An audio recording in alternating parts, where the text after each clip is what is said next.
This is the European edition of Breaking Banks, the world's #1 fintech podcast and radio show. We bring you the European unicorns, startups, founders, regulators, and leaders innovating the rapidly evolving fintech scene today. A truly localized podcast with both English and local language content, with some of the world's most well-known hosts and influencers in the fintech sector globally. Join us every week as we explore what makes the European Union a phenomenal proving ground for many of the fastest growing fintech plays in the world today. Okay, let's roll.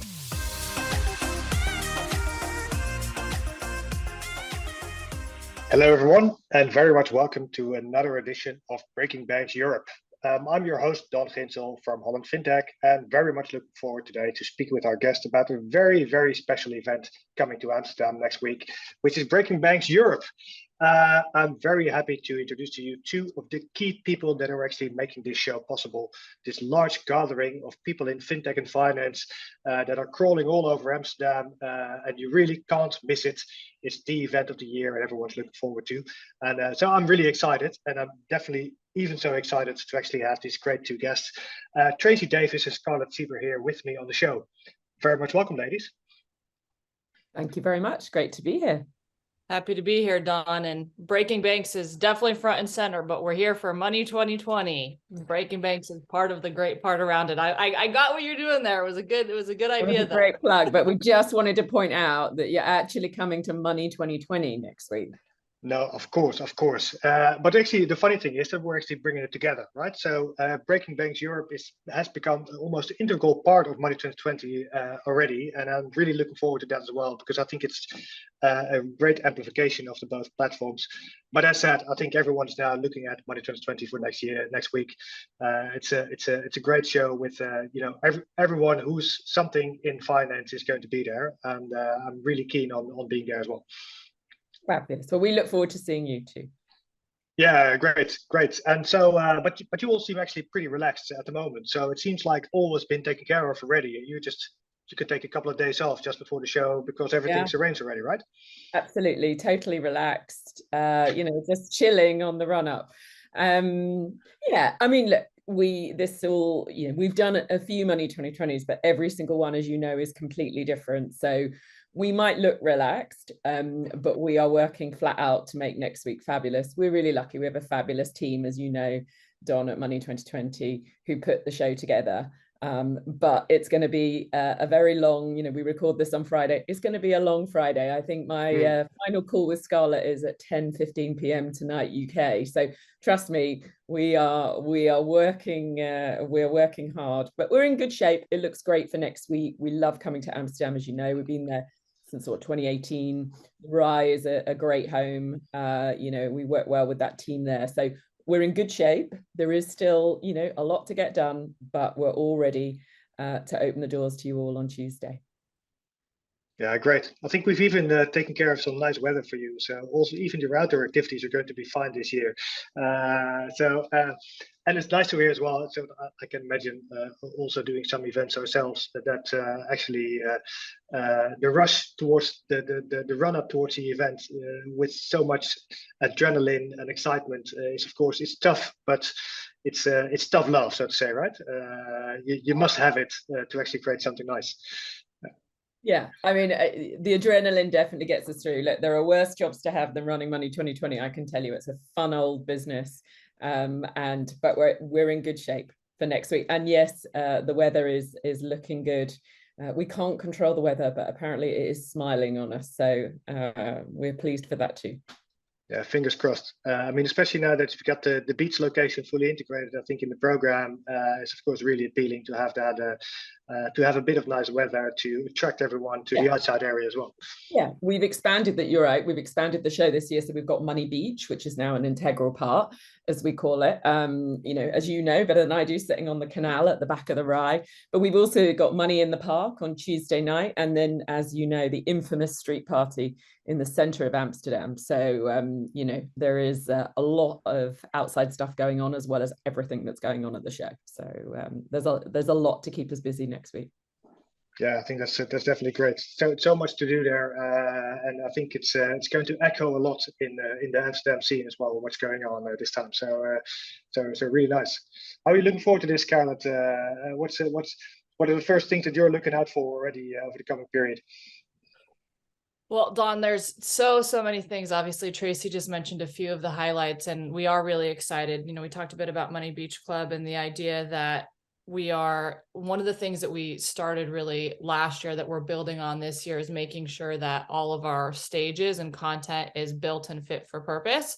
So depending on where you are in the showroom floor, you're going to have quite a different experience. In some cases, you'll have the encore stage, which is the big stage, big announcements, big keynotes happening. Everyone is kind of used to that. We have a nice little twist we can talk about if it makes sense for this year. But in general, we also made sure that we built a lot of smaller stages that are meant to have more meaningful, specific conversations, because as you and I both know, there is so much that happens within the industry, and not everything should be shared on a stage with thousands of people. Sometimes it's 40 people in a room really getting into the nitty-gritty of what's actually happening. So we want to make sure that we allow spaces for all types of conversations, some that are more off the record and private, quiet rooms where you really get into the details, and other cases where you're making huge announcements and everyone and their mother knows about it. But one of the ones on Money Beach Club, we have a stage actually out there as well. And we are actually bringing some really big heavy hitter speakers. You can't be in the industry in Europe and not hear about Anne Boden stepping down last week. We will have Starling Bake, one of the C-suite representatives, actually having a private kind of quiet chat. It's not necessarily going to be quiet because anyone can go to it, but there's going to be 80 people and it will be open Q&A. So we really wanted to focus on spending energy where it's needed the most, and wherever you are across the ecosystem of Money 2020, you're going to have something that will make sense for you. Cool. Yeah, it's definitely very exciting to hear about that. And there's definitely a lot of ripples going through the industry at the moment. Right, it's a bit of a tough environment from different perspectives, and from that end, I think it's quite important for everyone to meet and actually be able to discuss these topics with each other. Quite exciting. And so, do you also expect a lot of exuberant stands this year? I mean, generally, I think Money 2020 Europe is known to be, it's quite a circus of all the different kind of exhibitions that all the companies put forward. Is that still also a highlight, you think, this year? Yeah, it's always a highlight, right? But we work really closely, as you know, with our partners, and they do great, activation stands, to showcase their brands and what they're doing, and, all the different events and drinks that they'll be doing at the end of the day. That is a really important part of doing business, because ultimately, we talked about a lot of the fun, but this is where money does business. This is what we are about, as you know more than I do. We bring the ecosystem together in all of its parts, yes, to hear great sessions like the ones Scarlett was talking about, but we know the serious business is about doing business, whether it's via us, in our app and the Connections Lounge, or whether it's all of the thousands of meetings that get set up, as you say, by those companies for their meeting rooms and for their booths. So, ultimately that is what we're about. We never lose sight of that in all of the what you might call the fun and games, which I know, we're known for.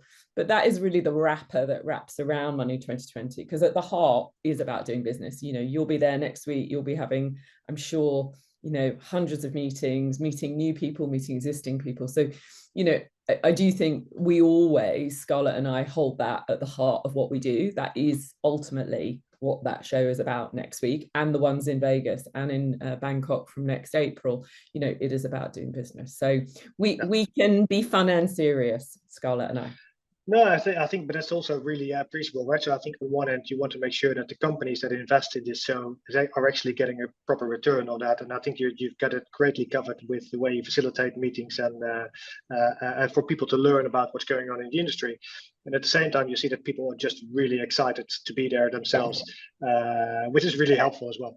Yeah, I mean, look, it helps if people, love to be there, have a great time and excited. But you're right. And as a serious point, people only come back if they do business, or if it works, or they get, as you use the term, return on investment. And we've existed since 2012 as a brand, first in USA and now Europe, and we know very seriously that's our job. is to deliver return on investment, because that is what it's about. But it does help if you create a fun environment and a great experience, and that really does matter. And people do love to do business at Money2020. So we're proud of both bits of it, if you like, the yin and the yang. Yeah, cool. So how did that actually go? I mean, sort of my assessment is I think that we're finally closing in on the end of COVID as we know it, because I think the behavior of people has been relatively slow to adapt to a non-COVID world, funnily enough.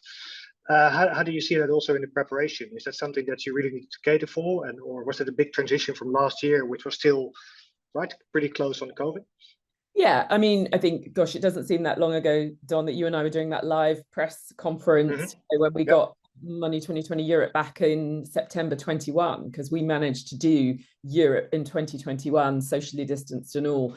That seems a very long time ago. So I would say yes, it does seem like it's behind us. We are very mindful of obviously everything to do with health and safety when we're in the show, but yeah, I do think that people feel much more confident, and I think we were seeing that last year. I think 23 we are beyond that. I mean, I was predicting that the handshake wouldn't come back, and how wrong I was, right? In Europe and Vegas last year, the hugs and the handshakes and the people so pleased to see each other, because the thing that was so heartbreaking about not being able to run the show was that lack of connection. And we all know that we can do great things digitally. We're doing this now, right? Of course, it's brilliant.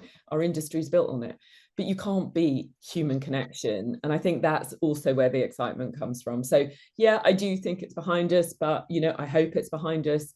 It certainly, I think it is, but we can't control things like that, just like we can't control the weather.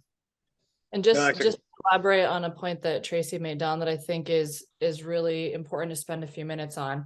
As we talked about, business is logical. You have the numbers that have to make sense, but it's also human and it's also emotional.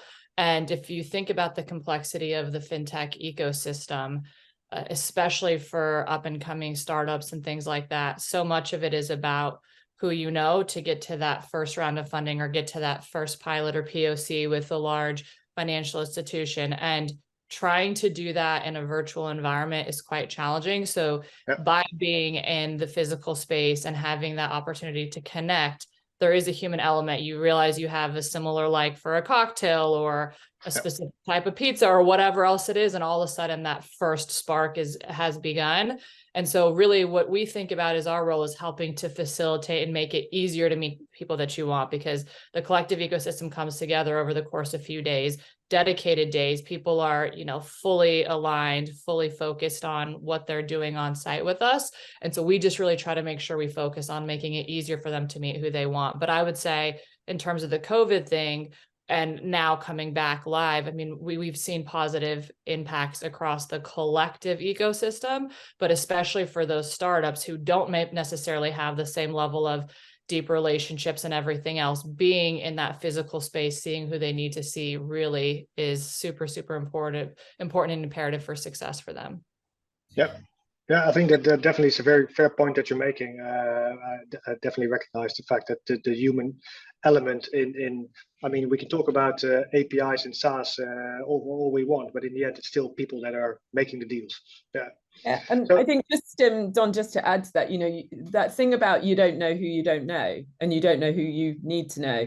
I love seeing those sort of, where people bump into each other and they didn't know each other, and then they realize, it's a highly curated environment. I know it's sort of 8,000 plus closest friends next week, but a lot of people meet there for the first time and didn't know, and I love seeing those sort of collisions, because of course we can plan, we know who, we've got desperate desire to meet X or Y, and etc., but there's a lot of just that chance stuff, and that is really important, and that definitely doesn't happen on Zoom. So there's so many different ways that people connect, and that's really powerful, particularly for startups and particularly in the current climate. Yeah, exactly. I think you only end up being best friends forever after a night at the street party, right? Yeah. Absolutely. And so, curious, want to ask you as well, Scarlett. You also mentioned startups as a specific target group, right? So I think you actually made quite a bit of effort to sort of make sure that the new kids on the block actually find their way to Money 2020. Can you tell us a bit about that? How that works for the younger companies now? So what can we expect there? Yeah, there's a whole lot that we're doing there. So I like to say that I'm a recovering entrepreneur, and I say that with joking, but with also all seriousness, because being an entrepreneur is probably one of the most difficult things that you're doing. You're betting on yourself. A lot of times you're going through a period where you are sacrificing many other things to try to help your baby grow. So startups have always been really important to me, and they've always been really important to us as a brand. Now, how do we help them? As we said, one of the great things about Money 2020 is everyone is there, but how do these younger companies stand out? How do we make sure that we help give them the limelight as much as possible? It's something that we think about nonstop. And so we've taken a few specific actions for this year in Amsterdam. First of all, we have a group within Money 2020 dedicated to communities who are the advocates for startups. So anytime we're on a call, when we're thinking about different product ideas or how to evolve our show or our brand more broadly, there's always someone saying, how is this going to impact startups? What do we do here? So one of the things that we're doing in Amsterdam this year is we have a startups hangout area. So that Money Beach Club, the thing that we keep talking about outside, and good news is a lot of it is still covered. So even if the weather decides to change on us, which we don't think it will, there's still plenty that could happen out there, which is really important for us.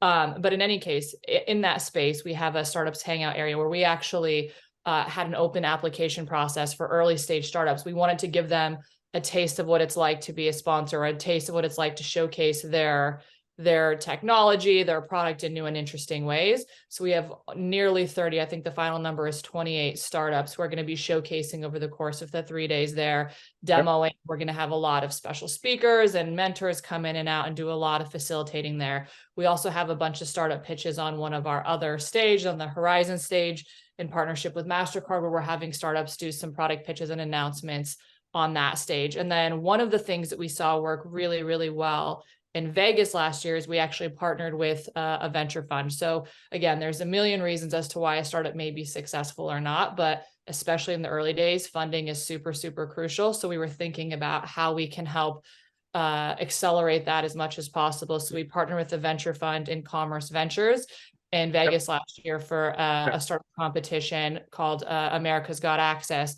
And with Commerce, through Commerce, we actually gave away two $100,000 safe notes from Commerce, which is quite uncommon for anyone who knows a lot about VCs. Safe notes don't really exist that much anymore, but Commerce is really keen to have a strong impact, as were we, and we had some other really solid partners behind that. So based off of the success that we had in Vegas, we're actually replicating that in Europe this year. So we have Europe's Got Access, and we obviously always want to make bigger and better everything that we've done. So we did a few twists. We're going to have some really fun experimental elements on specific stages around that. But also we focused on climate, because we know, and especially we've seen with our European audience, but across the world, the importance of that. So this is specifically climate and fintech related startups. And again, we have another $100,000 safe note from Commerce that we're actually going to give to, we have 5 finalists that are going to be joining us on site in just a few short days. They're actively practicing their pitches right now and really excited and nervous. But we're really excited about that as well. So lots of different things with startups, just to give you a taste. There's going to be plenty of stuff outside of that, but those are some of the more formal things we're doing for this year. Really nice, really nice. So I'm definitely looking forward to that. So I think that's even more reasons to actually get on the beach and hang around there, to actually meet with these cool companies that are coming up. I think I have to park my boat there just for sure as an extra stage. But nice, yeah, it looks really good. So how do you see that, for example, in the development of the companies that are coming up, right? So I think, to a certain extent, Money 2020 is the industry meeting where everyone is sort of coming to catch up with each other and latest developments, and establish or strengthen relationships they already have. But I think this novel part, is driving also quite a lot of people towards Money 2020 over the past years, to really get a grip on, who's new in the industry, what developments can we see, whether it's in crypto, blockchain kind of space, or focusing on the new regulations. any of what kind of topics do you see on the agenda there that people should be looking out for to actually just keep an eye out for these latest developments? Well, I mean, Scarlett, I think AI is one of the big topics that seems to have emerged certainly everywhere, all over the show. So from my perspective, looking through, I think to the climate fintech intersection, I think there's some great sessions on that. But I think, we sort of see a buzz topic every year, an AI, and I think that's going to carry through to Vegas, by the way, and beyond. I think for Europe specifically, we've always covered a lot on open banking. I think there's a load of sessions on the next, the future steps of open banking. So there's some big stuff. But I think AI, Scarlett, I think that seems to be emerging as the buzzword this year, would you say? Yes, if we played buzzword bingo, we could be here all day, but I'd say if we talked about general topics, 100% AI is front and center. I think it is about one of the things that we really focus on, Don, and we've really invested heavily in fintech talent. So the team who comprises the content team across our shows are ex-journalists, analysts, operators within financial services, within fintech, have done all of these different roles. So one of the things that we try to do is make sure that what you see on our stages is a mirror to what's happening in the larger ecosystem. So yes, of course, you can't not talk about AI. But we want to make sure that we try to include special spins around it, and that we make sure that we're talking about not just the theory, which, by the way, we should talk about because there is still a lot of theory going on around it, but then also some practical implementations and use cases of it. So having two of the biggest banks in the world talking about how they're actually thinking about utilizing generative AI day in, day out, really important, because what we don't want to do is just go and talk about, here's another great thing, and there is space for that, but it's like, how can you take what you heard on our stages throughout the showroom floor and wherever else and go implement specific strategies and tactics tomorrow within your institution? So that's one thing that's really important to us.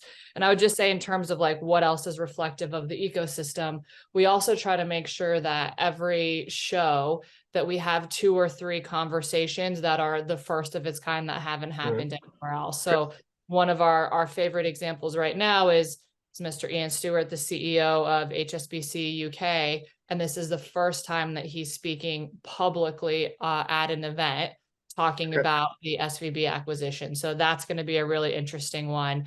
Ruman Chowdhury, in case this might be interesting for your audience, especially not hardcore fintech, but tech, was the head of ethical AI at Twitter, was let go during the transition of new leadership. Had a public article that she wrote about the experience, and she's going to come talk to us about ethical AI.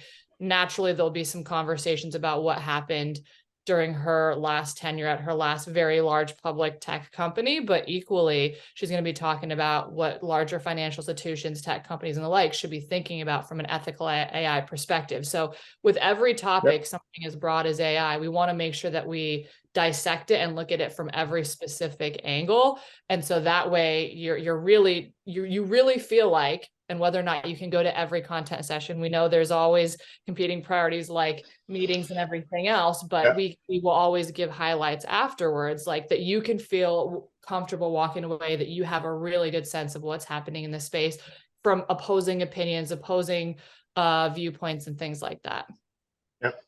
Quite important these days, I think, indeed, because let's say it's with the ChatGPT, it's we're riding the hype to the fullest, I think, but it's good to keep people with both feet on the ground to really understand what's going on and what they can do with it in practice. I would love to actually take that on to take that opportunity to give us a brief break for a sip of water, and we'll be right back with the rest of edition number 177 of Breaking Banks Europe. Do you want to be part of Breaking Banks Europe? Reach out and learn more about the opportunity to be featured in one of our shows. With over 1.6 million listeners and counting, Breaking Banks Europe is bound to become the place to advance critical dialogue in Europe and the UK fintech scene. Reach out on Instagram or Twitter at Breaking Banks EU, or go to www.provoke.fm.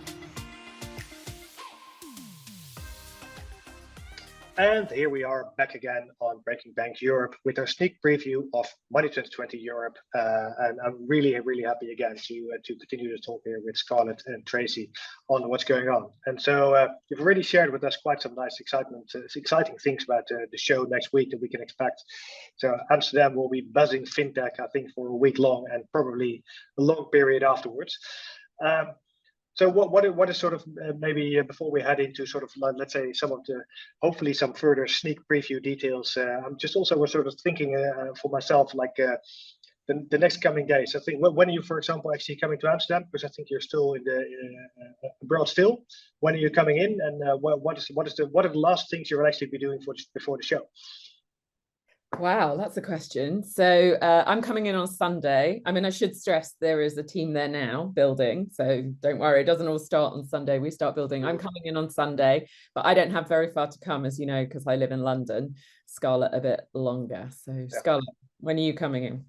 I actually get in Sunday as well, but that is an anomaly. I typically get in Friday night, Saturday morning, but as you will see when you see me in person, Don, I look a little bit different than normal because I am heavily pregnant. So I'm trying to be there for as short of duration as possible this time around. I can imagine. Well, congratulations with that, and definitely exciting to still have you on the show, right? So that's great that you could join.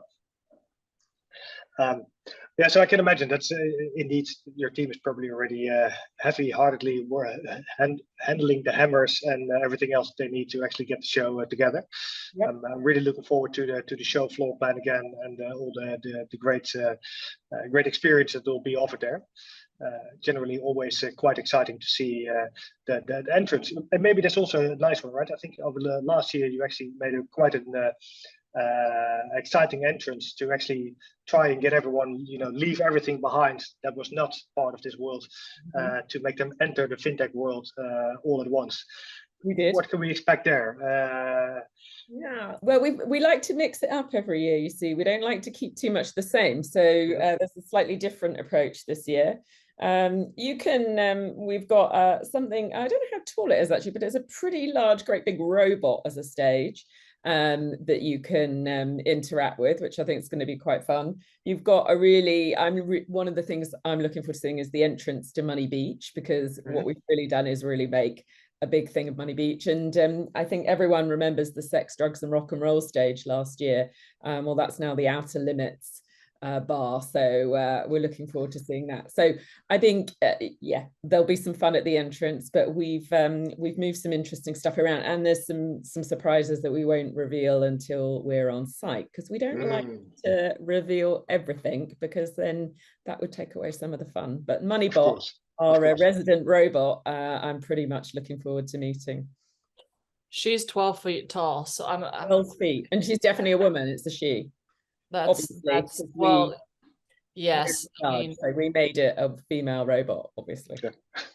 Yes, and there, depending, there is some AI behind it, which we'll leave the audience to figure out other components of. But with AI, you can do a lot of different things. So we'll see the outputs of that. But exactly as Tracey said, I mean, one of the things, back to what we talked about earlier about trying to help facilitate interesting places for people meeting and everything else, and experiences they don't get anywhere else. One of the things that we also look to is what worked really well in previous years and then double down on that. So, Tracey talked about the Sex, Drugs, Rock and Roll Club.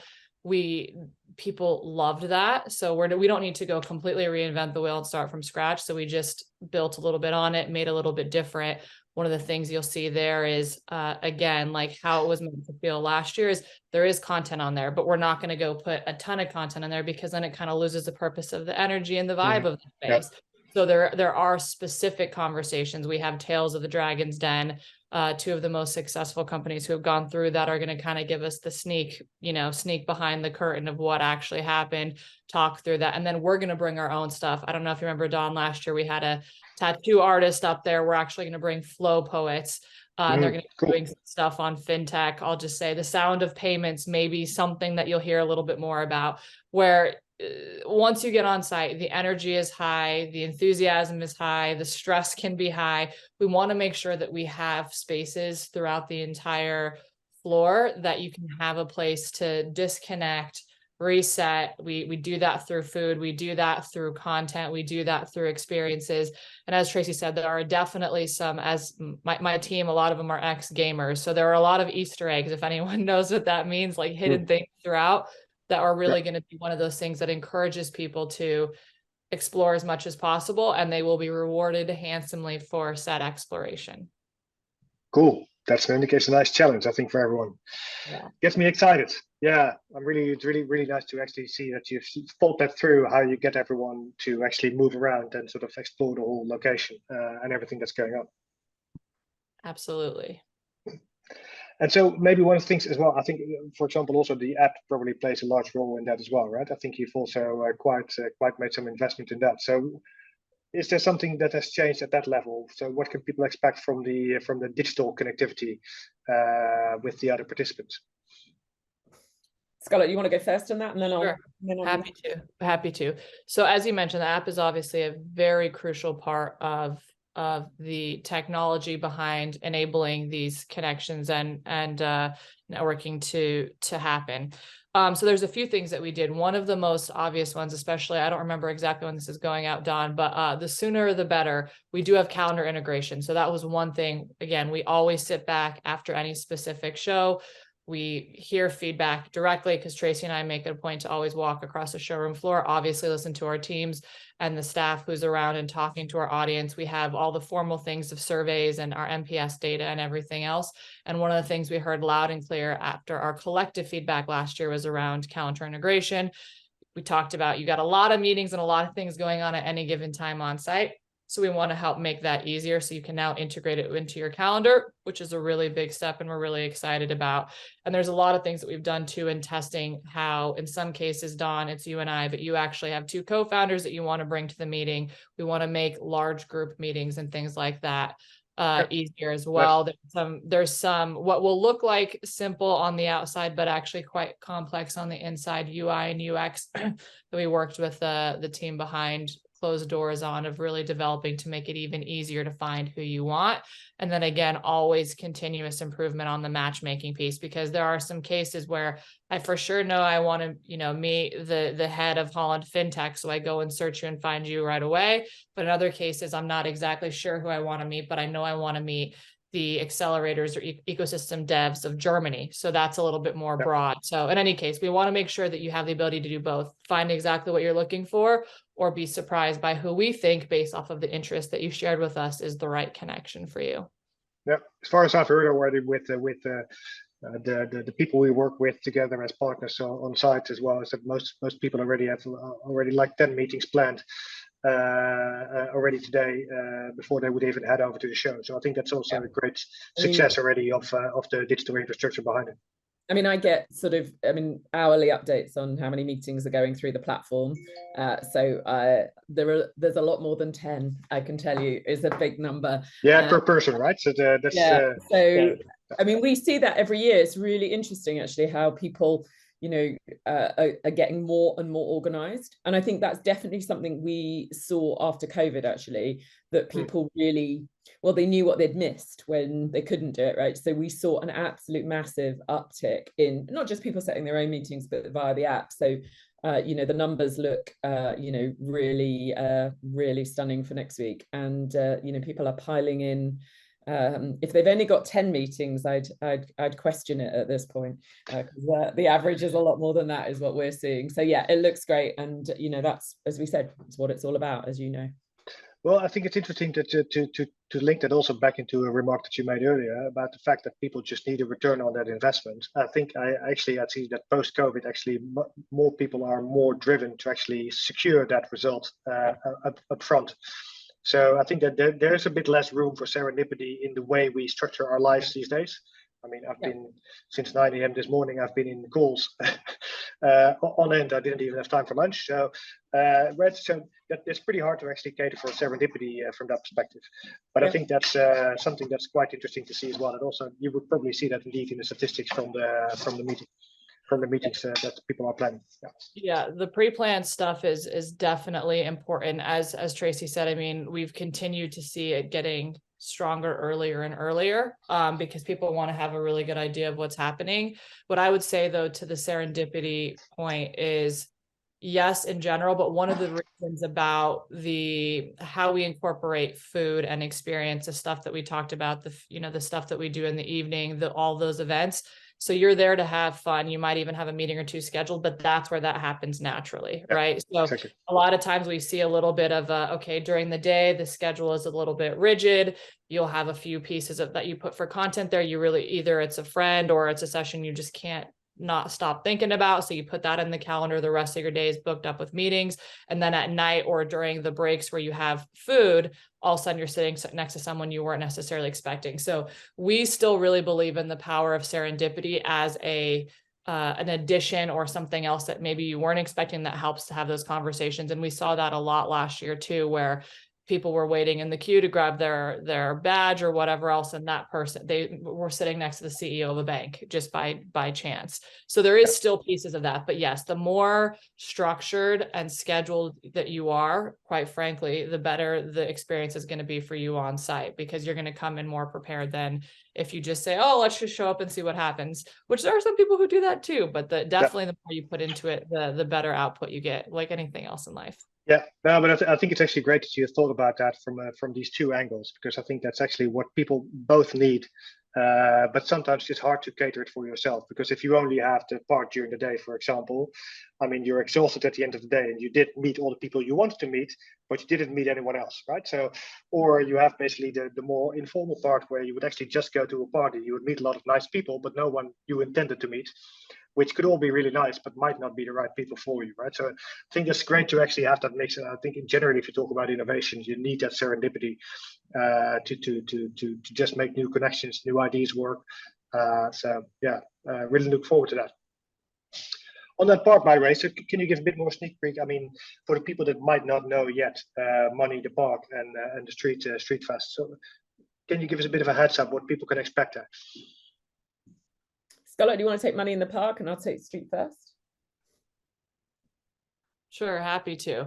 Well, so Tracey will give you a bit more at Money Street Fest. Money in the Park is something that we, again, built off of what we learned from last year, had great success. We'll have some talent that's going to surprise and delight, as we did last year, different talent, but one that we think is really going to resonate. And we also have specific spaces for people to connect on like-minded topics, back to the serendipity piece I was alluding to earlier. Great music, great food, a little bit of beverages with alcohol or without, depending on where you're at in your life. And it's going to be a lot of fun. Again, we really have some things that we've thought about ahead of time to help facilitate natural connections and conversations in a way that people will connect over maybe personal interest versus professional interest.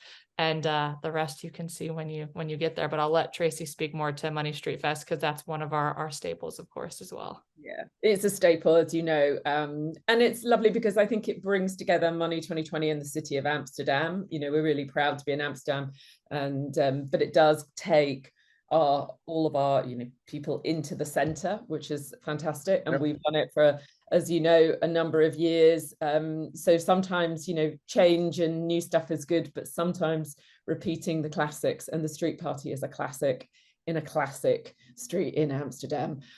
You know it, Don, you've been there with all the restaurants and bars down that street, and it gets filled up, and you just see everyone there. And usually they'll come along, I think it starts at around 6, and it's a jumping off point into later night dinners and parties that are going on. That's sort of how it works. But it's our classic brought back for 2023. It's definitely a signature event where I think everyone is enjoying that very much. It remains funny to actually hear everyone try and pronounce the name of the street, which is a jawbreaker, you right? Can do that. Go on, Dan. You do it, Don. Reguliersdwarsstraat. Yeah, that's excellent. And you said it perfectly. Well done. I've practiced a lot. We actually had one of our first offices there, so that's why we know this place quite well. And it's actually nice to see as well how many. I mean, there's quite a lot of side events going on as well, right? And I think you actually stimulated that also with the Fringe agenda this year, with activities on site and around Money 2020. So I think that's also quite favorable, and so to see how people structure that around your activities outside as well. So I think there's a lot of dinners and drinks that sort of are adjacent to, for example, the street party happening in the same neighborhood, sort of really bringing everyone as a sort of organic group and ecosystem together there in the center of Amsterdam. Yeah, I mean, that's why we, it's not why we do it in the city, but we love to do that sort of in the city so that people, we're really proud of being in Amsterdam and showcasing it. But yeah, it's always been very important to us to do our own events each evening. That is very important to us, that for our, our attendees, there is a Money2020 signature event, as you know, each night on the Tuesday and Wednesday, and yes, lots of other stuff goes on, but we always make sure that there is our signature event for people to, well, as Scarlett articulated beautifully, right, it is an important part of networking, and it's that different kind of networking that happens at those kinds of things. But it's nice that we can get everyone into the center of Amsterdam as well. Actually, I think that's definitely great to do that as well. I mean, just there's a lot of places I've been where I actually have no clue what the city actually looks like that was next door to the event, right? So that's I think from that perspective, to really tie it into the city is a great asset. And well, shameless plug here, we're looking forward to doing that in Bangkok in April as well. So I couldn't miss that opportunity. But there's another great city that we're really delighted and we want to showcase. And we've done that in signature events in Vegas, so but that is one of the things that we do like to do. We like to really celebrate the place that we're in, and we'll certainly be doing that in Bangkok. Yeah, one of the things that struck me a bit, what I found funny, was that I think last year as well, you had people that actually organized a Vegas show, like the caterers and the hotels actually come by in Amsterdam to sort of check out what was going on, right? To actually sort of piggyback on some of the learnings that were done here in Amsterdam, back and forth. I think that's actually quite nice, so how you can actually sort of really learn from all these different shows. And I mean, I'm still also looking forward to an Asian food court after you've picked it up in Thailand, for example. Might be nice as well. To actually get that actually, it's funny you say that. We do have a big Thai delegation coming in to look at the show, and you're right. We have had people from the Venetian, our venue in Las Vegas, come and look at how we do it in Amsterdam. Well, this, the Rise is a fantastic venue, great partners to us, and what they do with the food there is great. So we do like to showcase it to our other venues. But yeah, we have a big Thai delegation coming in next week to look at Money2020 Europe, and we can showcase what we do there, and then how we're going to be bringing a particular style to that in Bangkok next April. Great. We're looking forward to that as well. So keen on also meeting them and understanding indeed what that show is going to look like. So maybe I think curious also maybe to get some final sneak peeks, ideas on things that you really want people to look out for next week. What are you most excited about, or what should excite some of the people to look out for? Which time and date should they put in their agenda to really look out for a specific stage or activity? Oh, that's a hard one. I mean, Scarlett, you want to go first? Because I'm chewing on a couple. Sure. So I'll take a few different passes. I'm wondering if Tina, you can drop the times because I don't have them on here. But I'll tell you, Tuesday morning, start of our show is going to be a banger. Now, one of the things that will be so interesting about it is we're definitely having a bit of a different perspective. So I mentioned Ruman Chowdhury, who was formerly from Twitter. That will be that morning as well. Yep. Obviously we talked a lot about startups. So for any of the startups in the room, I would really encourage them to go to a session. This is a bit of a shameless plug, but not intentional, but I am the one who's doing the moderating, which is why it's a shameless plug. Uri Levine, who's the co-founder of Waze. But really, we brought Uri in specifically to talk about lessons learned, the process of being acquired, what it was like in the early days, growing, scaling, and he's done that many times since. So that is a session very, very intentionally focused on the startup community and startup ecosystem. Of course, you've got Ian Stuart, the HSBC UK CEO on there. I'd say the other one, and obviously our attendees and delegates come from all over the world, but we do have Julia Hoggett, the CEO of the London Stock Exchange, back. So if you remember, Don, we had her on the main stage in 21 September. So it's only been roughly 18 months since then. Obviously, a lot has happened in the industry and a lot has happened in the UK fintech scene since then.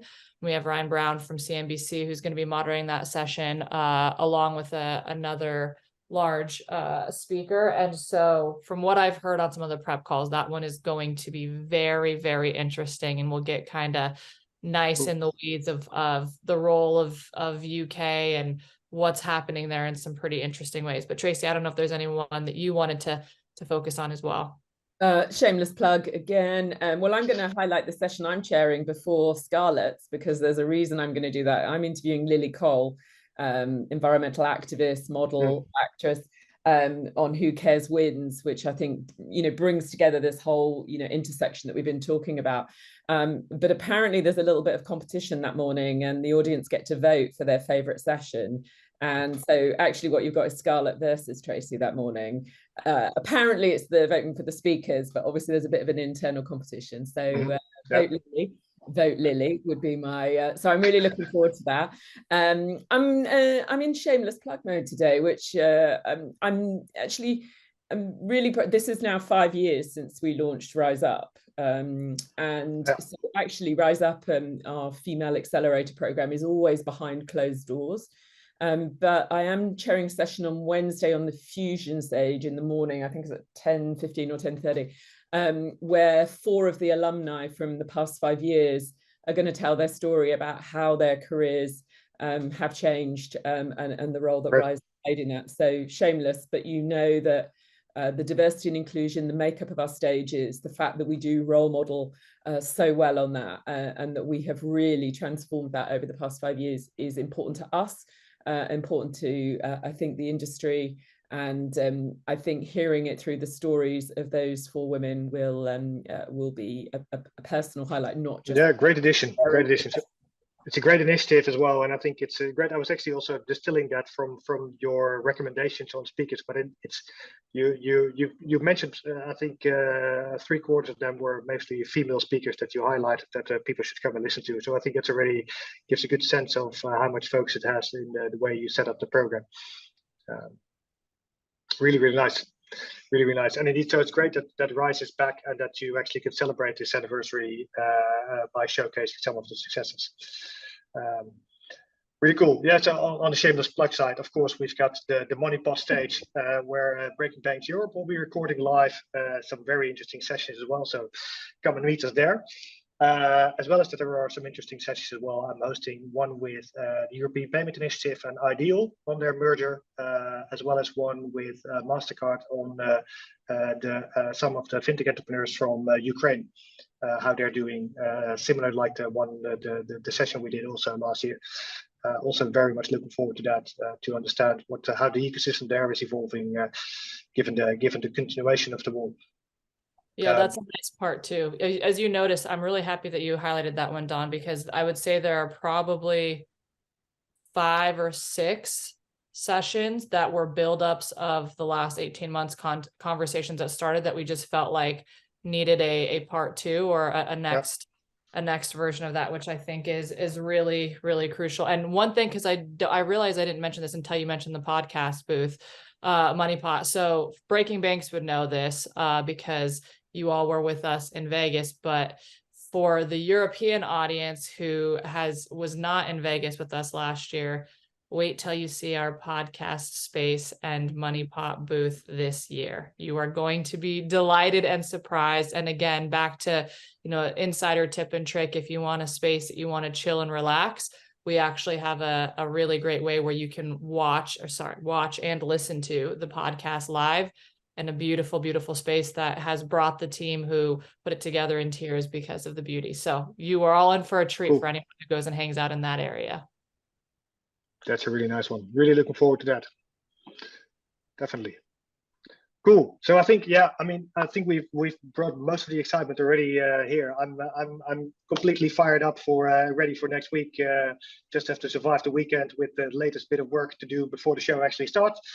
And probably the same counts for you as well, with the final bits and bits that still need to get done. But I really look forward to it. And I'd like to thank you very much for the conversation, Tracey and Scarlett. It's been great to have you here in the final rush of the moment, just before the show, that you were able to take some time to talk to us.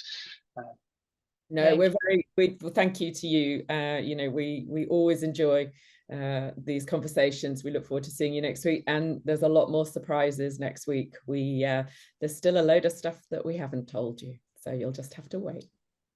I definitely guess so. So yeah, looking forward to unwrap the package next week, and also share with you some of the exciting moments. And of course, do a toast in the park or at the Street Fest. Really looking forward to seeing you, and safe travels and good luck on the last preparations. Thanks again, and see you soon. And for our listeners, thanks for listening to Breaking Banks Europe edition 177, and looking forward to all our listeners as well to join at Money2020 next week, or listen to us at our next podcast. See you soon. Thanks for listening to Breaking Banks Europe, a Provoke Media podcast in cooperation with Fintech Stage. Don't forget to tweet us out, shout out, or post to the team at Breaking Banks EU on Twitter. If there's something or someone you'd like to hear on our cast, let us know. See you next week on Breaking Banks Europe.